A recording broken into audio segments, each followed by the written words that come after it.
I was tired of living a life that others had prescribed for me and making those kind of choices. But your core values are really, really critical. What's something that you recommend for leaders on how to forgive? Like the worst thing that happens is things are the same, which is what you're experiencing right now. The best thing that happens is things do change. What's your coaching for people when they're living in those limiting beliefs and not truly showing up as their authentic, genuine self? What's something that you would really like to share that you think is the most important about building strong teams or strong cultures? People don't care how much you know until they know how much you care. And it is easy to assume that other people are driven by the same things that drive us. What's some of your favorite things that you share with your clients around finding their voice and being able to speak? The idea of how you do one thing is how you do everything. That which you're not changing, you're choosing. How do you recommend surrendering, right? Giving up trying to control everything and everybody. That is such a beautiful question. What she just said was literally the secret to everything you ever wanted in your life. Welcome to the Leadership and Love podcast. We will cover leadership, mindset, personal development, and sales and marketing. You will experience thought-provoking conversations with both nationally and internationally recognized leaders.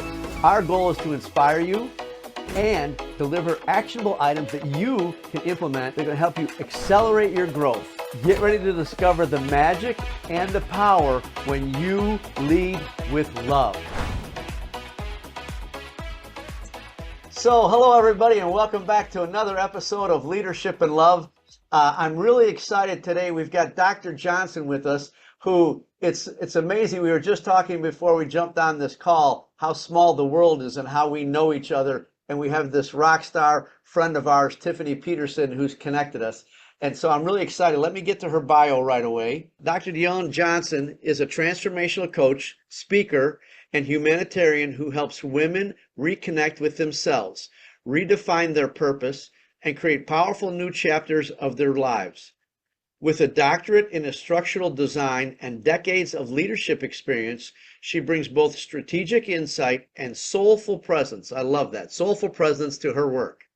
Deonne is the author of the forthcoming book, From Tired to Inspired. I want to talk more about just the title of that when we get into this. And From Tired to Inspired, a heartfelt guide for women ready to break free from burnout and start living with intention. Her coaching, retreats, and workshops help clients move from survival mode to a life of meaning, connection, and joy. When she's not guiding transformation, she's leading humanitarian expeditions, speaking on stages, and creating new ways to help women bloom. Now, the first thing I'd like to cover for everybody is if you're a guy listening to this, she's going to have lots of wisdom for you too, so there's no reason to tune out, even though her specialty is women. I also think that if we pulled back her blouse, she's probably going to have a t-shirt with a big red S on it for all the things she's doing in the world to make it a better place. So, Deonne, first off, thank you very much for being here and welcome. Thank you so much, Louie. It's my pleasure to be here.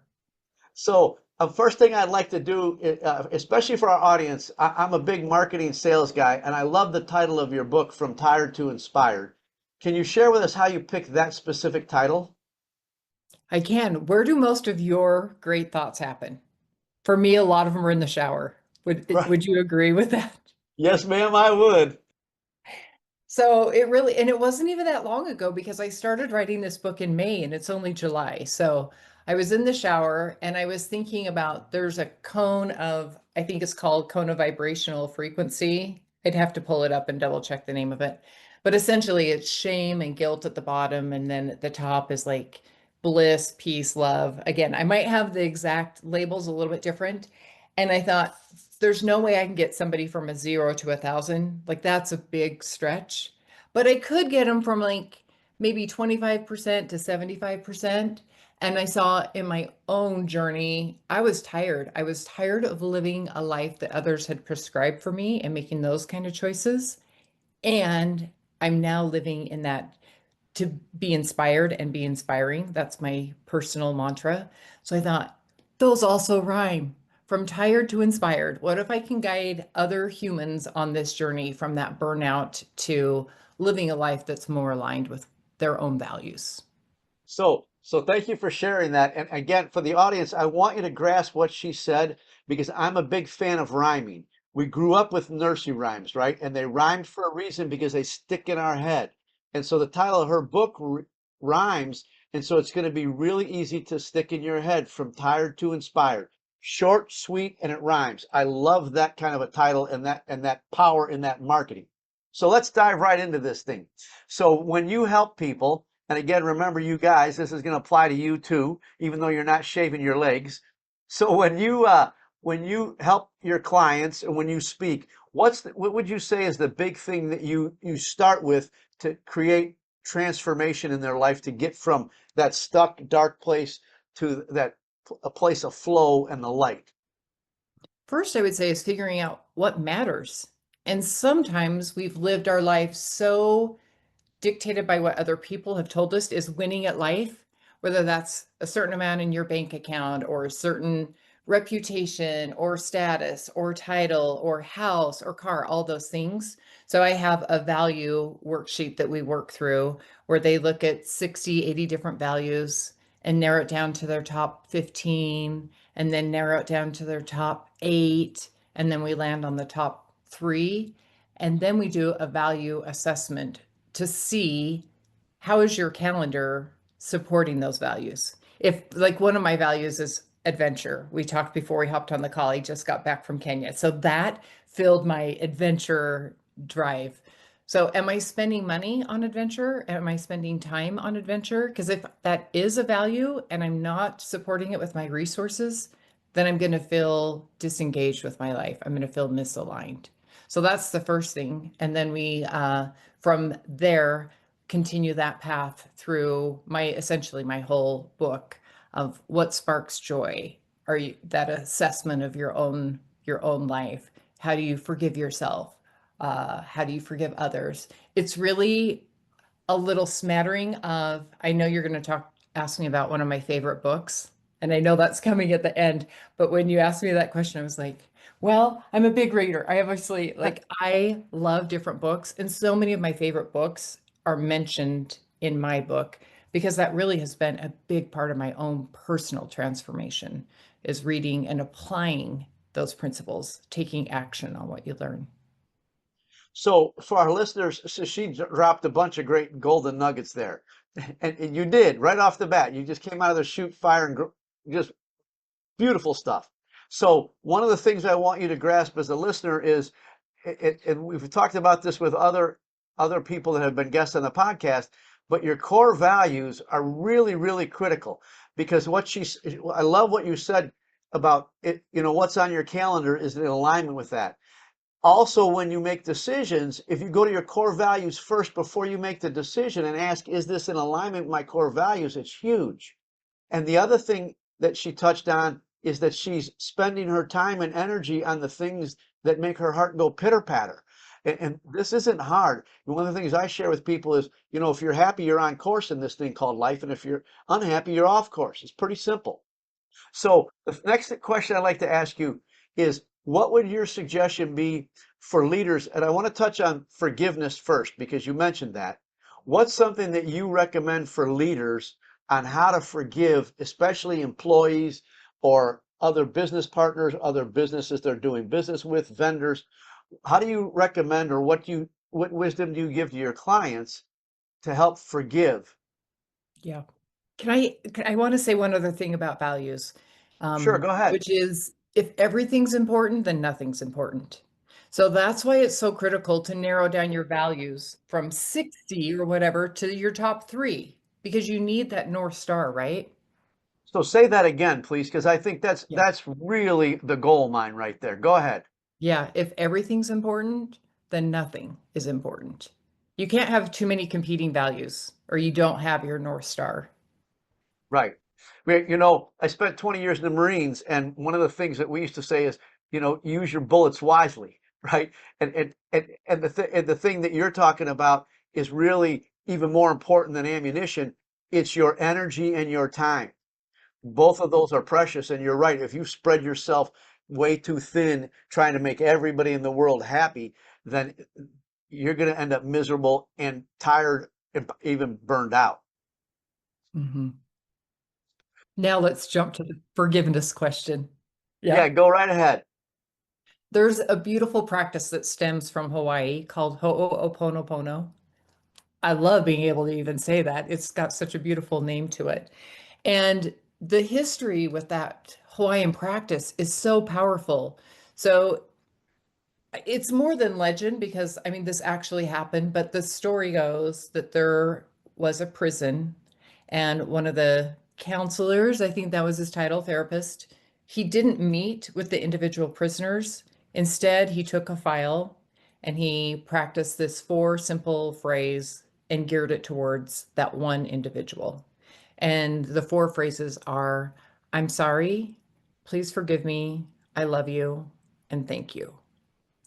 And by intentionally sending that energy, that message to individuals by holding their file, the prison got better. He didn't even meet with the people individually. He simply sent that prayer, that message, that blessing to those individuals. And so we'll just dive in the deep end. You'll learn a lot about me. I'm very authentic and vulnerable because I feel like by being authentic and vulnerable, it allows people to see this story in their own life. So I was struggling with my ex-husband when I first encountered this practice. And I thought, this does not seem like it's going to work. But also, I'm at my wit's end. I'm drinking poison and expecting the other person to die. It was kind of that, right? Yeah. Struggle. And so I really took this practice to heart and I sent this message to him, not over the phone, not over mail, not an email, not text, but in my heart. Thank you. I love you. Please forgive me. I'm sorry. Those four words. And it was a pretty consistent practice. And it's so transformative in how that changed our relationship. And I've used it with other challenging relationships in my life since then, whether it's somebody that works for me, whether it's somebody I work for, parents, kids, sibling, neighbor. It doesn't really matter what the relationship is, but it puts us more in touch with what energy we're bringing to the relationship, which, as we know, is the only thing that we can control and we can influence others, right? But I can't make somebody be more diligent in their work or there's a lot of things as a leader that are outside of your control. You get to control you. That's it. Oh God, yes. So, all right, listeners, I want you to rewind and just listen to what she said because it's just magical. So, a couple cool things in there. We can't control anybody else. And when we're leading, thinking that we can live with the illusion that we can control somebody else makes us miserable and it blows up the relationship. It blows up the relationship. This is something else really cool. I took a class on Ho'oponopono. I'm a practitioner of Ho'oponopono too. And for those listening and not watching, she's got a big smile on her face, but we both know the same thing. It works. It actually, because it changes you, right? The only thing we have control over is to change our heart and how we're showing up in the world and in that relationship. And I think that when we do that, the world changes. But it's like everything else, right? You have to believe it's a possibility. And there's a number of and we all have them. And I appreciate your transparency and your honesty. It's one of the reasons why you're so successful, right? You're just genuine. You show up as who you are, not trying to be somebody else. And I could go on about that, but I want to dive a little deeper with you. So when you're working with your clients and you've got them learning how to forgive, when you get pushback about, well, that doesn't seem like it's going to work or that doesn't make sense, what's your coaching to them? What do you have to lose? Right? That's Like, brilliant. Say that again. what do you have to lose? Like, the worst thing that happens is things are the same, which is what you're experiencing right now. The best thing that happens is things do change. That's priceless. That's truly priceless. You're absolutely right. What's the worst? What's going to happen? And you're already living in the stuff, right? And so what do you have to lose? That's just brilliant. What's one of the things that you've learned over the years, especially working with leaders, and I'd like to, I'm gonna go down this trail for a little bit. What's one of the things that you is, and I think men struggle with this too, but they don't want to say it out loud, right? We all have this struggle of showing up with a belief and confidence in ourselves, right? Somebody's told us that we're not enough of this, we're not, yeah, bald men can't do this and women can't do that, and that list of crap goes on and on. What's your coaching for people when they're living in those limiting beliefs and not truly showing up as their authentic, genuine self? You're probably familiar with Louise Hay and mirrorwork. I am. Yeah. I am. And Big actually, fan. Tiffany is the one that introduced that concept to me in 2013. I had never heard of it before. And I was attending this workshop that Tiffany Peterson was leading. And I was staying with 3 or 4 girlfriends in an aunt's house. It's funny how this is such a pivotal moment of my life that I thought, I'm going to try this mirror work. I'm going to look myself in the eye and I'm going to say kind things to myself. I'm going to say, I love myself. You're beautiful. You're brilliant. Whatever the mirror work, whatever is coming up for you. And I don't even want to tell you, Louie, how hard it was to not even be able to look myself in the eye. I don't know if that was your experience, but that's when I first started to understand there's a journey here of learning to love and accept myself. And if I can do that for me, then my capacity to love, to lead, to believe in others, to is magnified. And it's so interesting because I had a poster up on top of this little picture, but I don't feel like I want to show it any bigger than that. Maybe I will. That is a picture that my team sent me as I was leaving after leading a large group of instructional designers at the world's largest learning management system because I was leading with love. I was leading with love because I loved myself first. I had healthy boundaries, and then I could pour into other people. So I'm sure you've walked a very similar path based on the a little amount of time that we've been talking today. But that's what I would share with people is to delve deeper into Louise Hay and her mirror work because it is all about ourselves and how we show up in the world. And other people are triggering us to shine a little flashlight and say, ooh, there's something within you that they're actually triggering. It's about you, meaning when you are triggered by somebody else because they're not working hard enough or they're not reaching their potential or whatever the story is you're telling yourself about somebody else is actually them mirroring back to you how you feel about yourself. Can you say that again, please? That last piece? Whatever is triggering you, whether it's parent, kids, somebody reporting to you, it is a mirror back to you showing that there's something that needs to have a little spotlight on that because it's reflecting back who you are. I love you. I love you. I love you. So there's two things here I really want to emphasize for our listeners. One, I want to tag on to what she just said at the end there. Nobody takes away your peace. Nobody makes you sad. Nobody makes you angry. That's just them shining the light on the anger, the sadness, or the dis-ease that's in your body. It's just showing you where you need to work on you, which is always should be seen as a blessing, not as a confrontational, let's go butt heads, right? The other thing I want to share with you, Tiffany and I both learned the mirror work from Jack Canfield in a program I was telling you about that her and I went through. But I can tell you, I've been doing the mirror exercise every night for like 15, 16 years. And now I recommend that people, some people may have to work up to this, but I recommend you do the mirror exercise naked. And it'll take some courage, right? But you Yep. have to be able to look at your body and love all of it. The wrinkles, the sags, the lack of hair, the too much hair, whatever it is. And my story I want to share with you to be in transparency is in 2017, I had a massive heart attack and open heart surgery. And I had two cardiologists tell me that if I hadn't have been in the shape I would have been in, I'd have died. But I had to have a quadruple bypass. And so after I got back from the hospital, after the surgery, I got back in front of a mirror, right? It's huge. You can't give away what you don't have.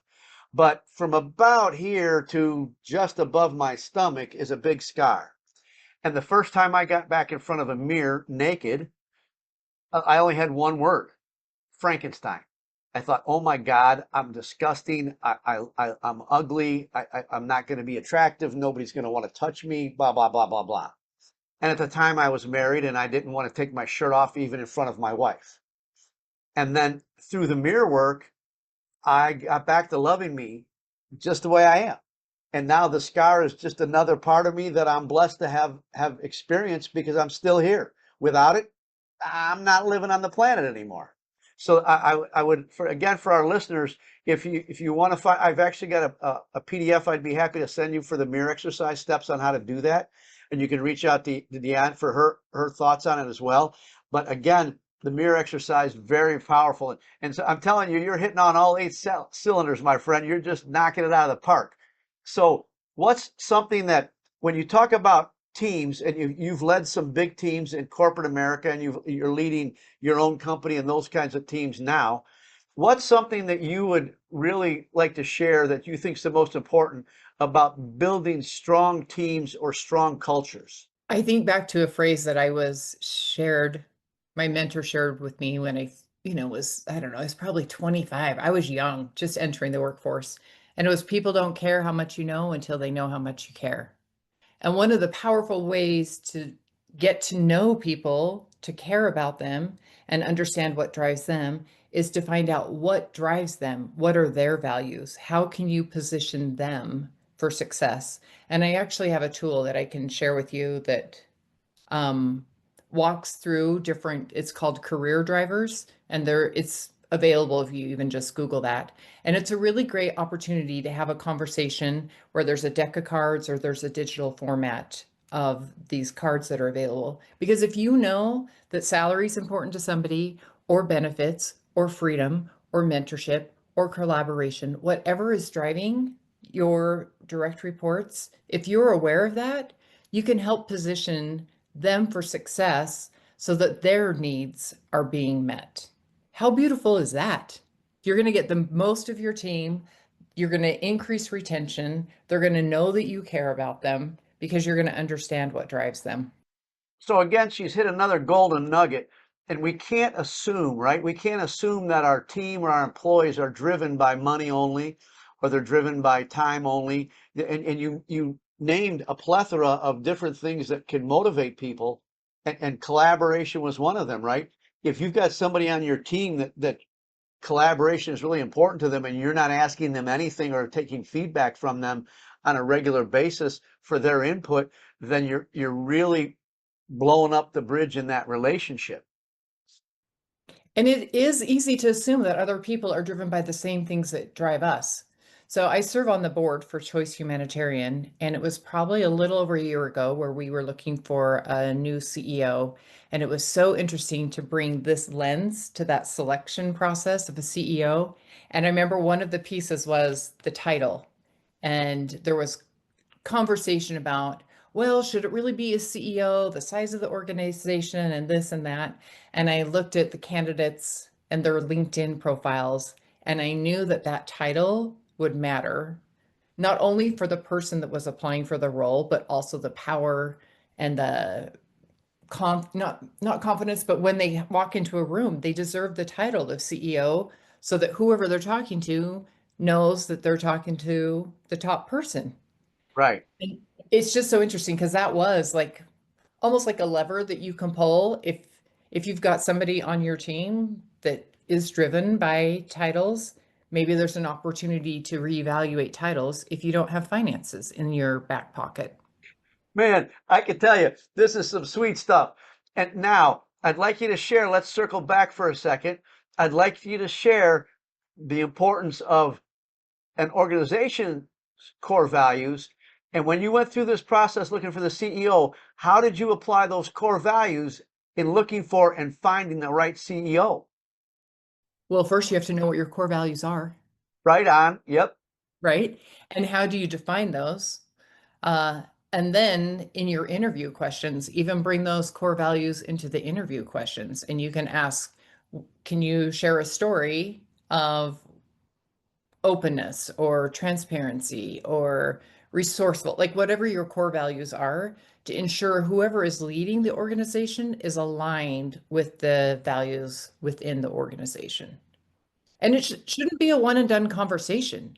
I love when companies focus on a value a month or they invite people to talk about them in your team meeting or you bring, I love fun. Like I think that that's an important consideration with the team. So how can you make values fun? How can you make them meaningful? Yeah, so fun is one of my core values, both personally and in my companies.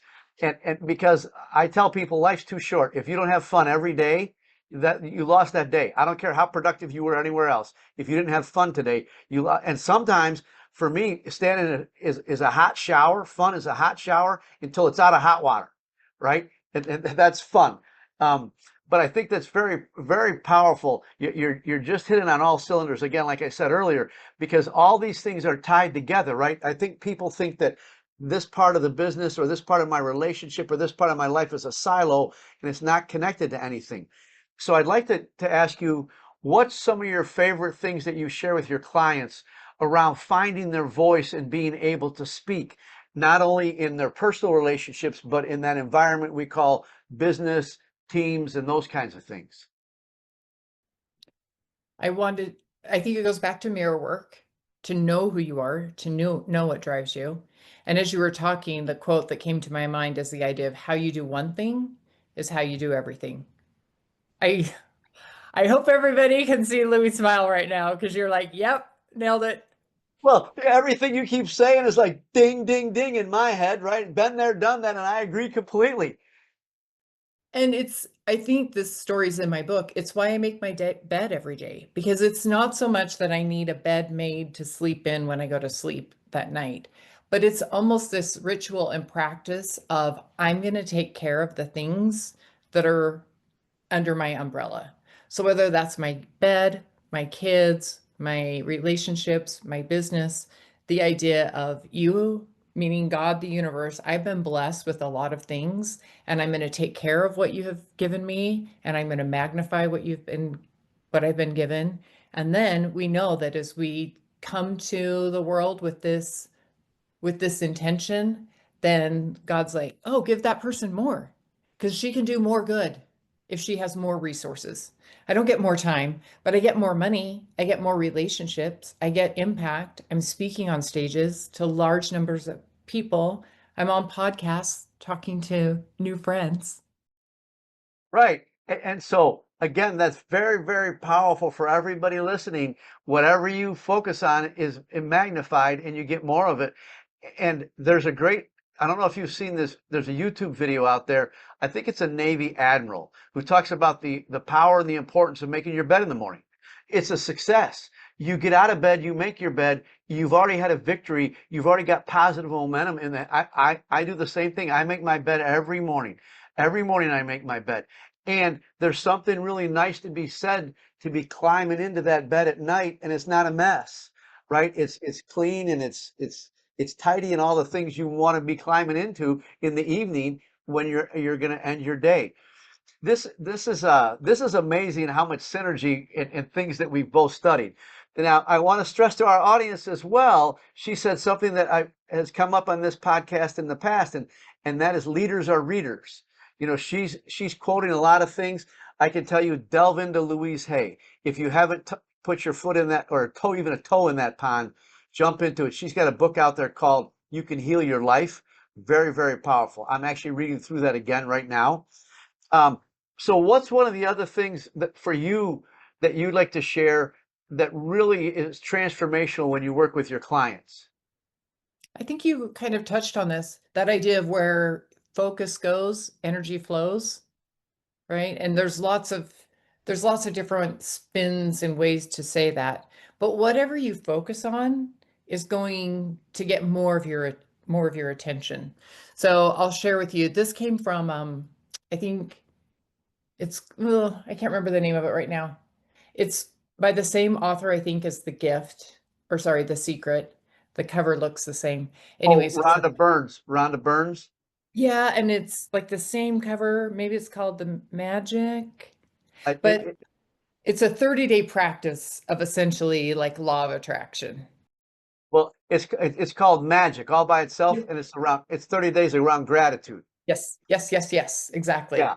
And Yep. so I think it's day one where her invitation is go for a walk, pick up a rock, put it on your nightstand, and every time you go to sleep, oh my gosh, I love your smile. You're like, I know where she's going with this. So I do. I have a rock on my bed and I call it the gratitude game. And the idea of thinking through every good thing that's happened for that day and having to focus on one, your brain can't help but keep looking for good in the world. So when I go to sleep tonight, I'm going to think about this conversation, and I guarantee this is going to be at least in the running for the favorite thing that happened for me today.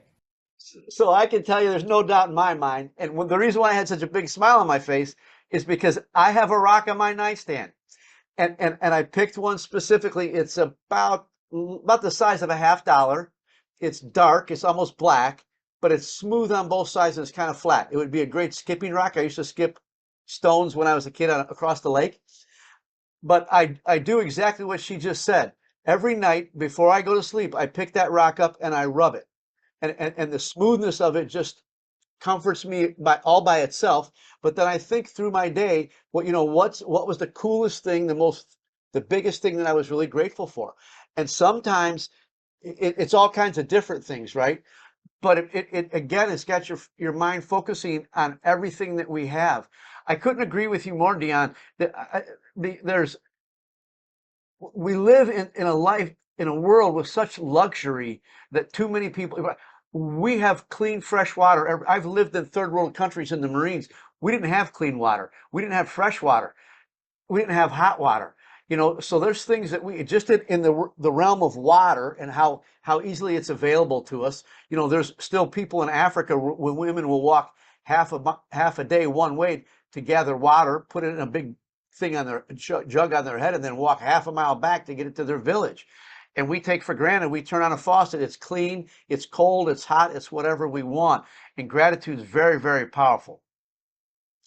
What's one of the things I'd like to touch on this, and you are one of those people that I was an entrepreneur early on. I started my first company at 23, and so I didn't really work long in the world, so to speak, in corporate America or anywhere else.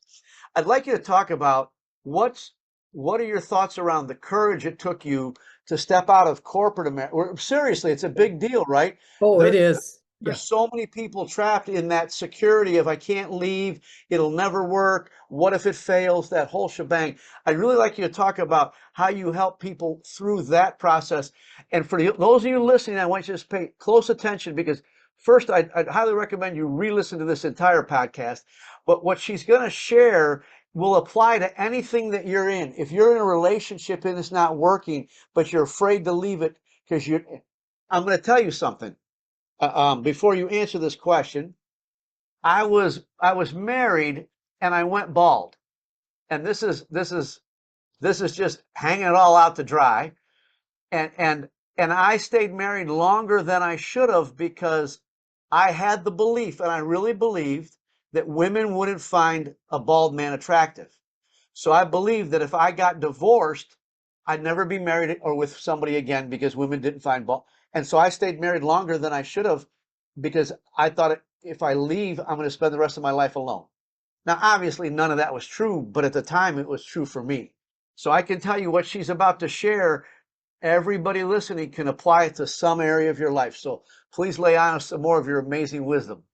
Oh, thank you for your kindness.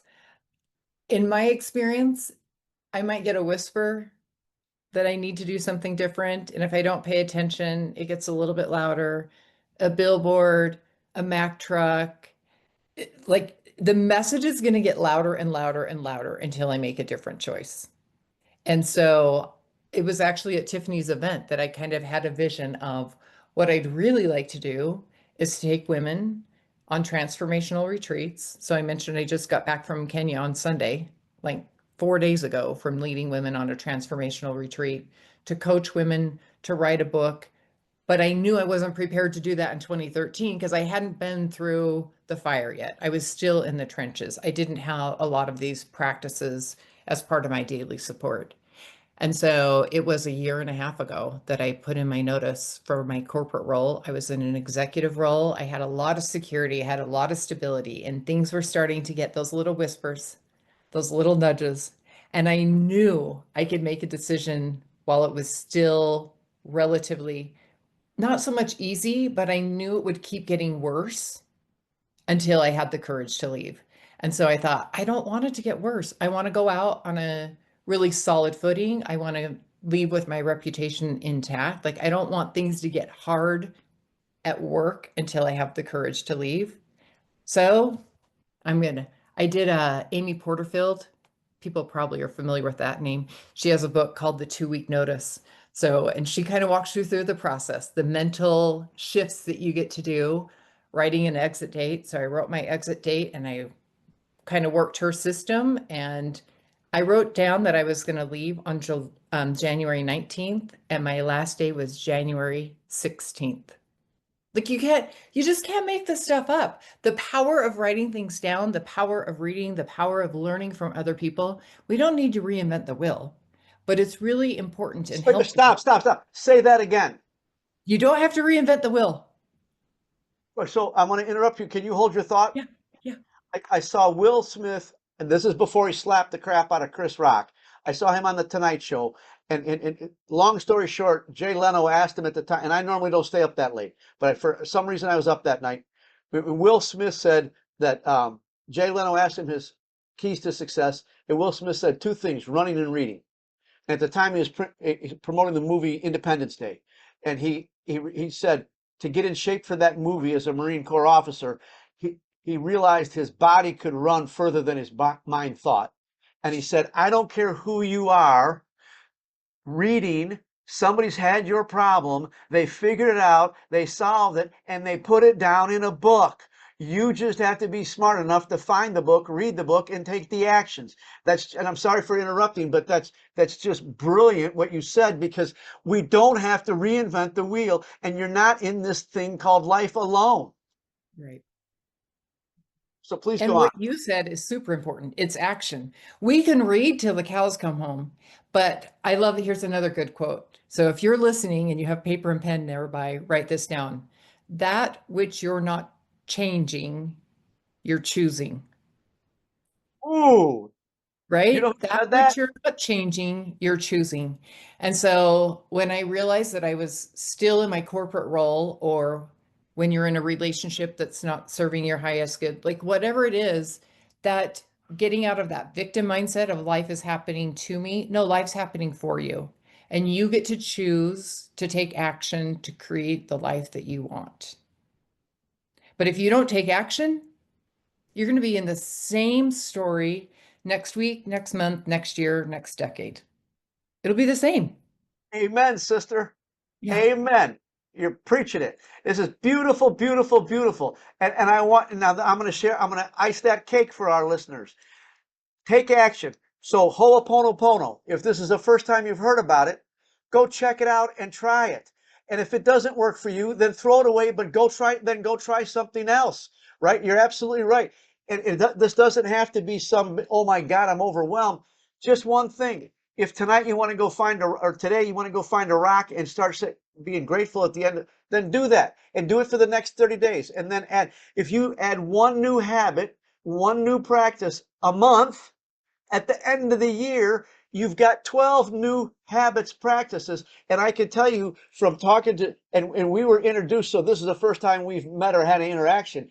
But I can tell you that both of us have built the lives that we're living one new practice at a time. And it didn't happen in a week or a month. It's happened over the last couple of years and years and years. And this, I believe my secret to success is a little thing every day. Every day rubbing that rock and saying, I'm really grateful for this unbelievably mind-blowing podcast with Deonne today. It is enough to change my game, because tomorrow it's going to be, I had a buddy, I play in bands. I'm a guitar player. A buddy of mine was hit by a drunk driver, the drummer that I've been in bands with for 35 years. He lost his left foot. I don't take a shower anymore without looking down and thanking God for my feet, right? And now I'd like to I usually don't talk this much in interviews but I want the audience to grasp some of the genius that you're sharing. I don't care whether you call it God, Allah, Buddha, Yahweh, source, universe, it doesn't matter. What she said is that, for me, it's God. It's the God's honest truth. God speaks to all of us. All of us. The $39 question is, are you listening?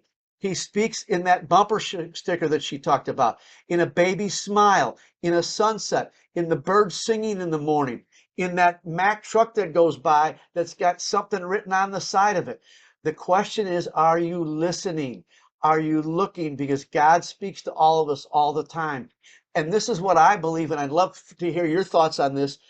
I call it a BFO, blinding flash of the obvious, when it just hits you, right? But I've come to understand, for me, and I'd love to hear your thoughts on this, when I get that inspiration, if I act on it soon, more inspiration comes faster. If I get that inspiration and don't, I have pads of paper and pens all over my world. On my bed, in the bathroom, on my counter where I brush my teeth, because in the shower, I've written on it, it's been soaking wet, to your point about the shower and your best thinking. But I've learned that if you get that BFO, the blinding flash of the obvious, and you do nothing with it, it's much longer before that next blinding flash of the obvious hits you. What are your thoughts on that? Well, this is about love and leadership. So think about somebody that's reporting to you. If you're giving them guidance, here's how you can work better with a client, or here's how you can make more sales, or whatever the support is, and they do nothing with it, why are you going to keep telling them things to do? Like, they get to implement what you've shared. Or I think about it with my own kids. I can tell them an easier way to drive or mow the lawn or load the dishwasher, whatever. But if they're not going to listen to anything I say, then I kind of am like, well, I'm not going to waste my breath. I feel like God's the same way. I'm trying to help you, Deonne, but you're not really listening to any of the things I'm saying. So I'm going to hang out for a little bit. I'll give you something next, tomorrow. Yeah. So that's just perfect to lead into something that I hadn't even crossed my mind. How do you recommend or refer, like for our listeners and your clients, how do you recommend surrendering, right? Giving up trying to control everything and everybody. That is such a beautiful question. I've seen a little cartoon where there's this little girl with her stuffed teddy bear, and in front of her is, I've seen it in a couple of different ways. So whether it's Christ or whatever the thing that's bigger than you, whatever you believe in, he's asking her to surrender the teddy bear. And if she does, there's this ginormous teddy bear behind. But sometimes we have to surrender first. We have to take that leap of faith, the Indiana Jones. We have to take the step on that bridge and hope that it shows up. Surrender. I just had a practice actually with this maybe a week or so ago. I felt like I had a big decision to make, and I committed in my heart that I will surrender regardless of what the answer is. And so it was choice A or choice B. And so I thought, I'm going to play with what's out there in the world, and I'm going to ask for a snake if it's choice A, and I'm going to ask for a starfish if it's choice B.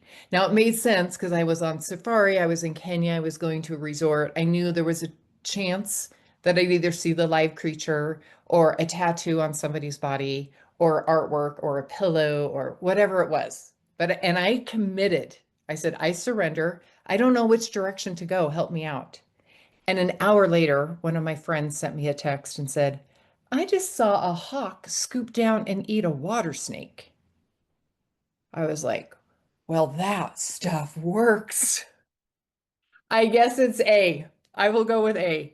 And to your point, that idea of surrender, like when I relinquish control and live in flow and trust that the universe does have my back, I think that's a Gabby Bernstein book.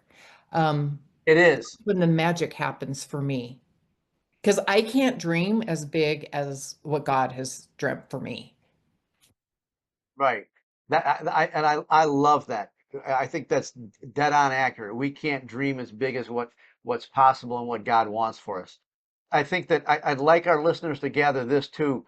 She just said something. I've known other people and worked with people who have asked for a sign. And again, I can tell you, you don't know this, Deonne, but I'm a Reiki master, and much like everything in the world, if you believe it's possible, it will work. If you believe, one of my favorite quotes is Henry Ford, whether you believe you can or you can't, either way you're right. And so if you believe that you've come to a crossroads and you really don't know whether to go down road A or road B, like she was talking about, ask for a sign. But you have to believe that you're going to see the sign. And now I'd like you to talk about, so let's lead this into, so now that we're on surrender, let's lead this. How do you suggest our listeners be patient? Because sometimes that sign might not come in the time frame that you want it to come in, right? We get anxious, we get impatient. Now, baby, I got to have it now. Now, it's got to happen now. What would your advice be for them to be patient, or how to learn how to practice patience? Yeah, I feel like that's one of the lessons that I signed up for in life, actually, because I've been single for 14 years now. And I did not think that that would be my life. I'm very much driven by connection. That's one of my other core values. And so I'm still learning to be patient, but also finding joy where I'm at. I think that's probably the important part with that patient piece is you can want the things like those are divine desires for me.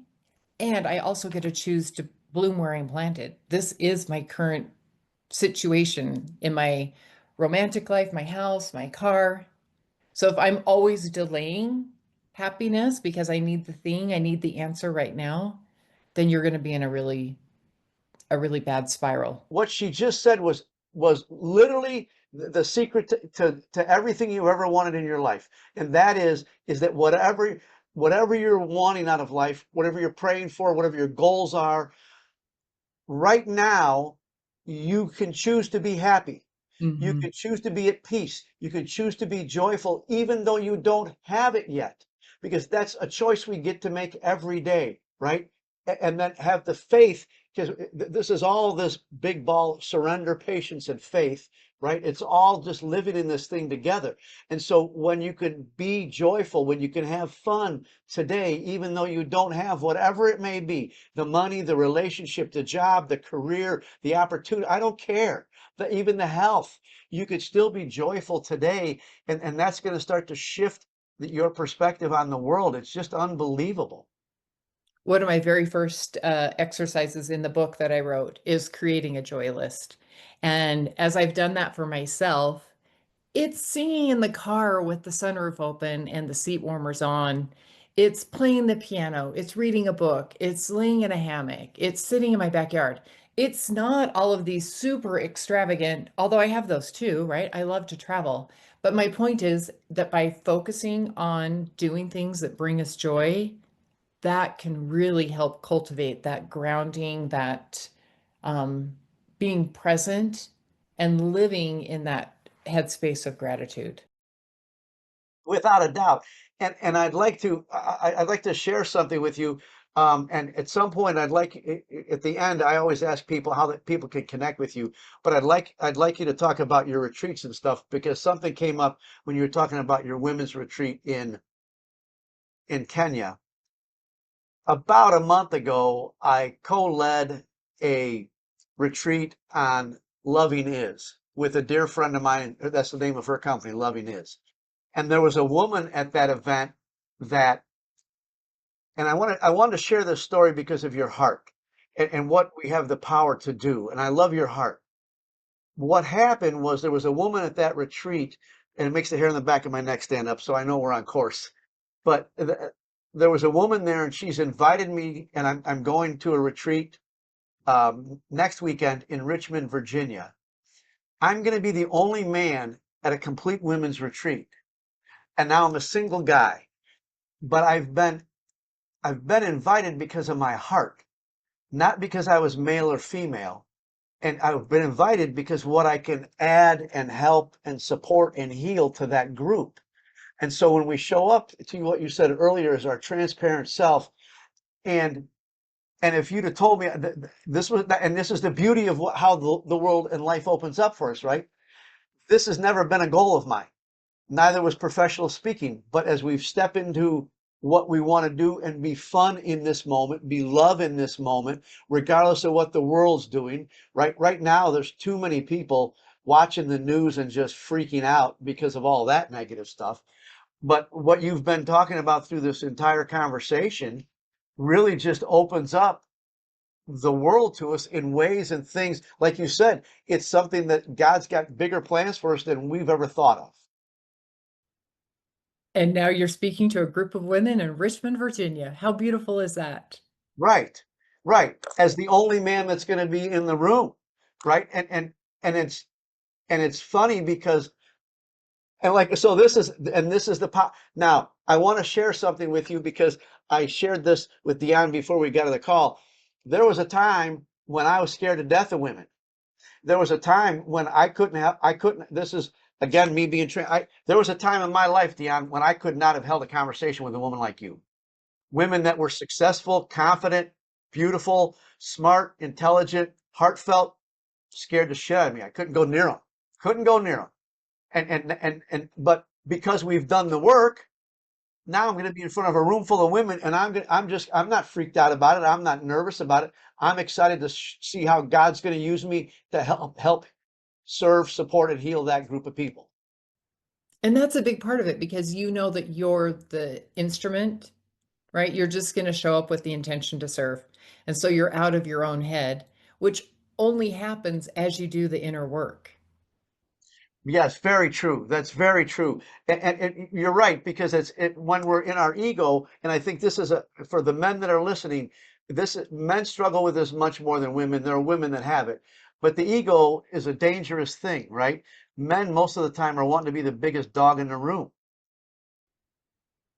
You should be surrounded in a room where you're not the biggest dog, right? Like inviting other people to collaborate. And I don't mean that you, I just mean the general you. There's a quote that says you should be like the dumbest person in the room because if you are, then you're surrounding yourself with greatness and other people are going to help continue to lift you up.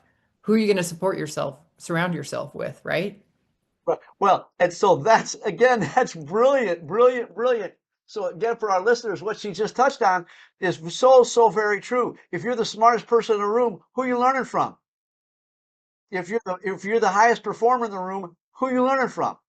And when I back in my youth, I played tennis. I always loved to play with people that were better players than me because it raised my game. I love to play with chess players who are better chess players than me because it raised my. There's no fun beating the crap out of somebody day in and day out. You don't get any better. We'll never play chess. I wouldn't challenge you at all. Oh, that's funny. So I know we could do this, man. This hour just went by in a flash. This has just been so joyful. As a couple things I'd like to cover before we close out. That one of those is so if you could share with our listeners, and I know it's tough because like you, I'm a reader, avid reader, but what would you say is one book that really made a difference in your life that you should, and it could be your book if you want to promote that book. I do want to promote my book, but I also am feeling called to share The Magic Art of Tidying Up by Marie Kondo.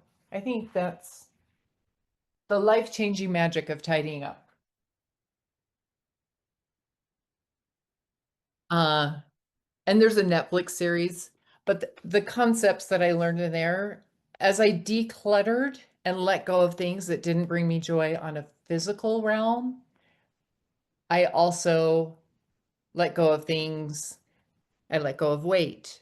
I let go of jobs. I let go of friendships. I let go of relationships. It's so interesting how our physical world is a representation of what's happening within. And sometimes you get to do decluttering of your bedroom or your kitchen or your garage, and it simplifies your life in a way. So this is a great little book. Okay, and we'll put that in the meeting notes for all the listeners. The My next favorite question is there anything that we didn't talk about that you'd like to share with the audience today? I love that question. And I know you gave me this prompt before, and I just knew that the answer would come when the question came. And so uh, I want to take like 2 minutes and talk about how my book came to be. Because I've actually written two books in the last year, which feels pretty spectacular. One is this cute little children's book. It's, oh my gosh, Okay. I just love it so much. Uh, and then the other one is a lot of the practices that we've talked about, the shift in mindset. A lot of, I would say maybe 98% of what we've talked about today is in my book, From Tired to Inspired. And I went on a trip last fall. I spent a couple of days in Dubai solo. I spent 5 days in Nepal leading a humanitarian trip. And then I spent 4 days in Paris that were also solo.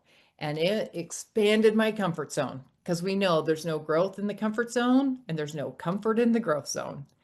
Right. That and travel is a way of stretching for me. And I came back the next day and it cracked my head open of, okay, this is the next thing for you to do. Write a children's book.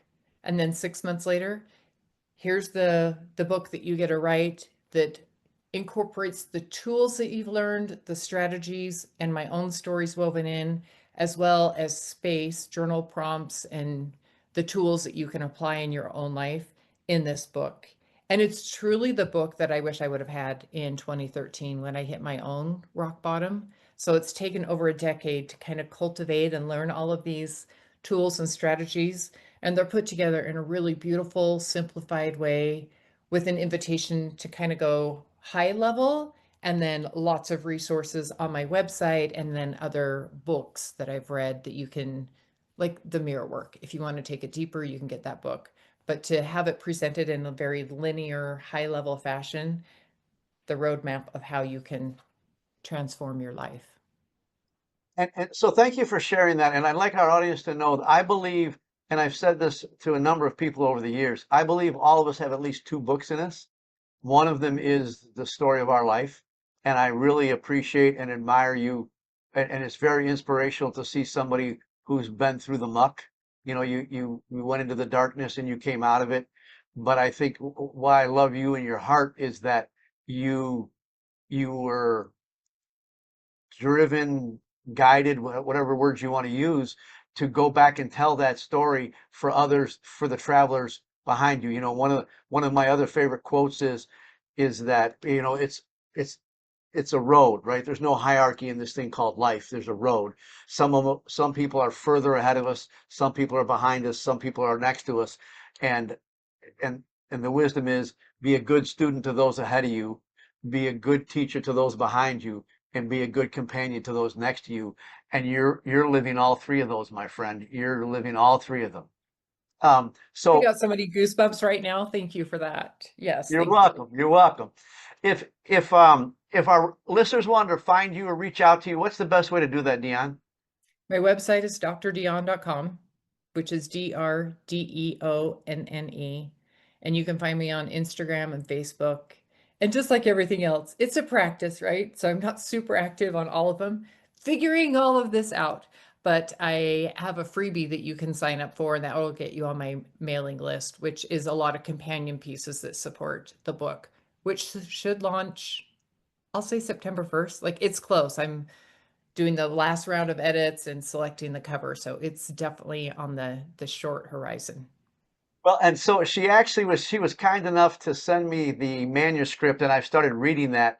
And again, it's not a coincidence, like we talked about earlier, that there's so many practices that you're living in your life that I'm living in my life at the same time, from the same books, the same people, the same influencers, those kinds of things. So again, I love you. Thank you very much for taking the time, and I really appreciate it. And this has just been a joyful hour. Thank you, Louie. So nice to meet you. Feels like we're already old friends. Thanks again for joining us and listening to this episode of Leadership and Love. I would like to challenge you to ask yourself, what's one thing that you heard today that you can implement immediately to improve your leadership and accelerate your growth? If you've gotten value out of this episode or learned something that you can implement today, we'd ask that you please share it with those that you care about. Our goal is to create more leaders who are leading with love.